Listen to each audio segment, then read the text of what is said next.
레이 달리오 이러면요, 헤지펀드의 대부라고 이야기할 수 있습니다. 예. 실제로 브리지워터라는 헤지펀드 그룹을 창업한 장본인이기도 하고요. 예. 지금은 이제 거기에서 빠졌지만, 예. 이 레이 달리오가요, 아주 엄청나고 섬뜩한 경고를 내놓은 겁니다. 여러분 이거 한번 보세요. 대만에서의 전쟁이 약 2년 후인 2024년에 일어날 가능성이 가장 높다 이렇게 이야기했습니다. 사실 한 헤지펀드 투자자가 뭐 대만 전쟁을 언급한 것은 뭐 이게 적절하냐 적절하느냐 이것은요, 예, 뭐 차치하고라도요, 그만큼 말입니다. 경제에서 지금 중국 내의 움직임이나 또 중국 외로 이게, 예, 쉽게 말하면 탈출하는 움직임이나 이런 것을 분석해 보니까 가능성이 2년 후가 가장 높다 이렇게 분석한 겁니다. 자, 다음 대통령 선거일이, 예, 2년 후가 되나요? 그죠? 미국 대통령 선거 말입니다. 그리고 대만, 예, 선거도 2년 후가 됩니다. 일본 선거도 2년 후가 됩니다. 희한하게 2024년에, 예, 굉장히 많이 몰려 있습니다. 대한민국의 국회의원 선거도 4월 10일 2년 후가 되죠. 4월 10일이니까 꼭 2년이라고 이야기하기는 그렇지만요, 어쨌든 2024년에 이루어지죠. 그만큼 말입니다.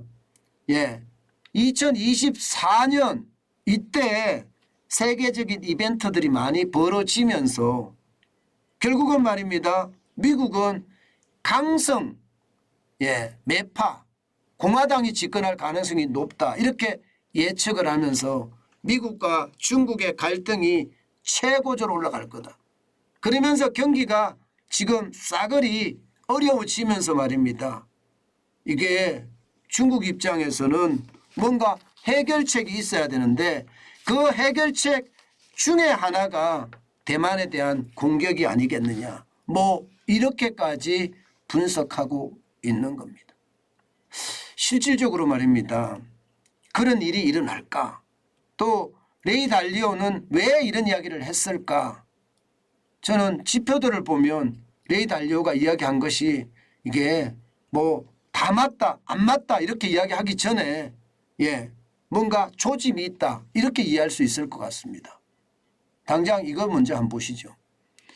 2014년에 중국 외국 투자 기업 수는 굉장히 많습니다. 46만 699개입니다.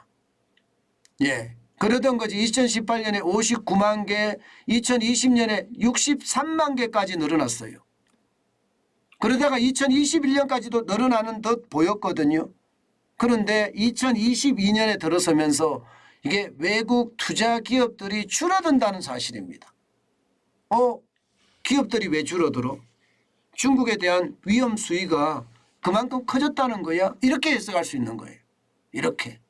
실질적으로 말입니다. 기업 수도 줄어들지만 여러분 보시다시피 외국인 직접 투자도요, 지금은 늘어나는 듯 보이지만 이게 결국은 줄어든다 이렇게 지금 이야기하고 있고요. 특히 중국 증시의 외국인 순매수액 보세요. 2022년 10월 24일 마이너스 13억 위안입니다. 마이너스 13억 위안. 지금까지 말입니다. 2017년만 하더라도 1997억 원 7억 위안. 예, 그리고 2019년에는 3,517억 위안. 예, 그리고 2021년 작년이죠. 4,322억 위안이었습니다.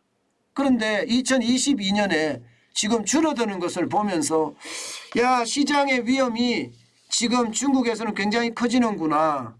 중국 자체적으로도요, 지금 부동산 경기가 위축이 되면서 부동산에 대한 어떤 상황이 굉장히 열악해지잖아요. 오죽했으면 모든 나라가 금리를 올리는데 중국만 내릴까요?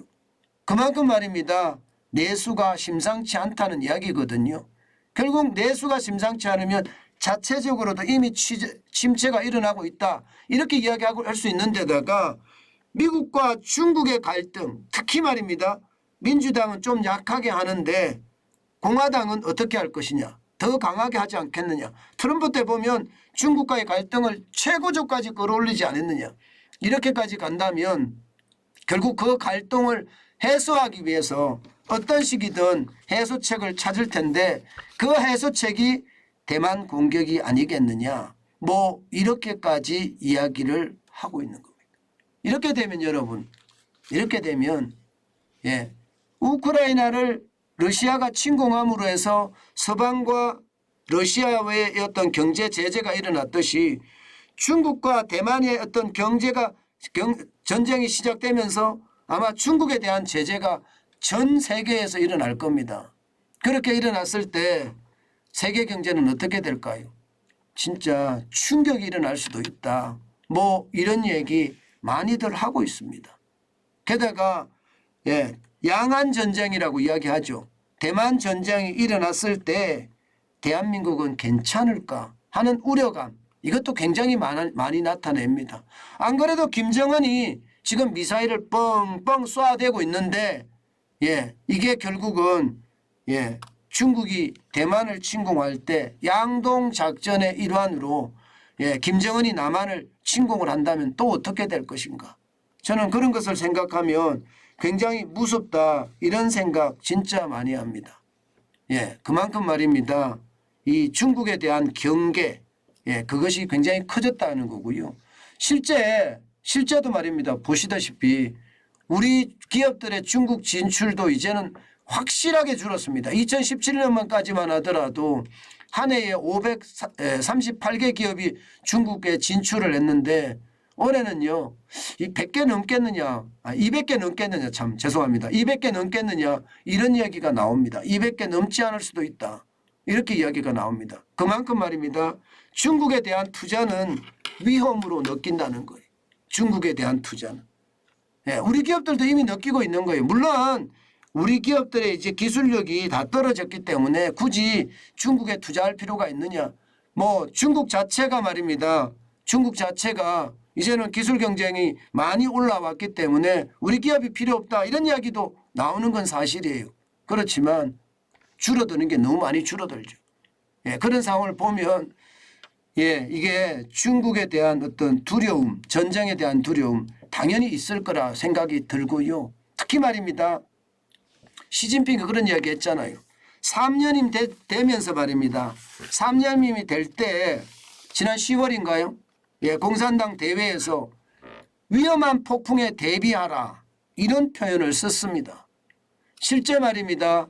2026년까지 하나의 중국을 달성하겠다, 이런 이야기를 하면서 위험한 폭풍이라는 것은 결국은 말입니다. 대만을 침공해서 하나의 중국으로 만들겠다, 그 뜻 아니겠느냐.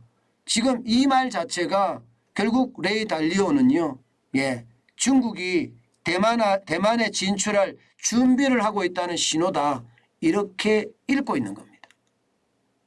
여러분, 지금 국제 정세도 굉장히 진짜 위험스럽다, 이렇게 이야기할 수 있는데요.